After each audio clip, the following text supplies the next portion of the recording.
For too long, coastal communities like Blackpool have been left behind.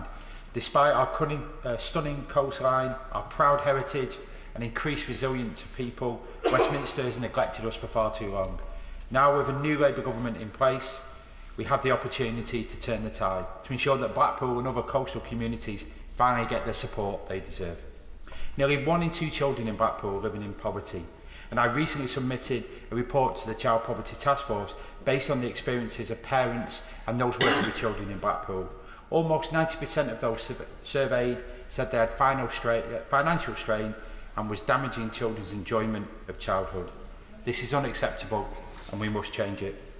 Blackpool's economy has long relied on tourism and associated job roles and has been historically seasonal, insecure and low pay.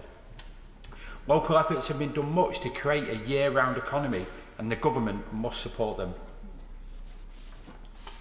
This means targeted investment in the sectors that can provide long-term careers. It means helping businesses to grow and expanding skills training to prepare our workforce for the future. With the right support, we can unlock Blackpool's full potential. Will you give way? Yes, I'll give way. Thank you for giving way. Does he agree with me that North West towns have got the best opportunity with a new government for a generation to turn the tide on years of Tory decline and ensure that their best days lie ahead?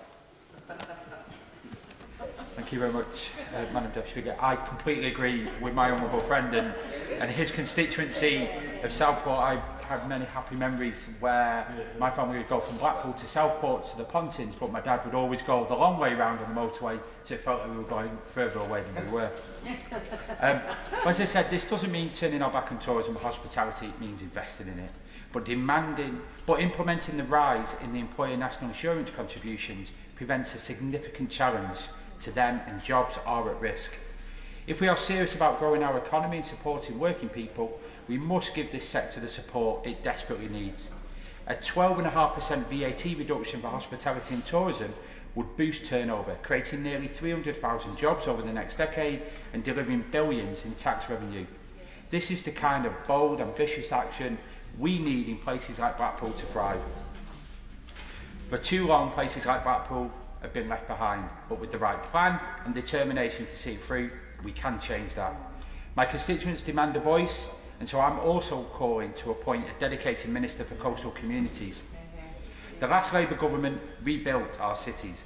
This new Labour government now has the opportunity to rebuild our forgotten coastal towns. We must deliver a cross-government strategy dedicated in improving health, well-being and prosperity of coastal communities. The Chief Medical Officer rightly said that strong, targeted, long-term action can lift our coastal towns and create a fairer, healthier and more prosperous future for all. My constituents deserve nothing less.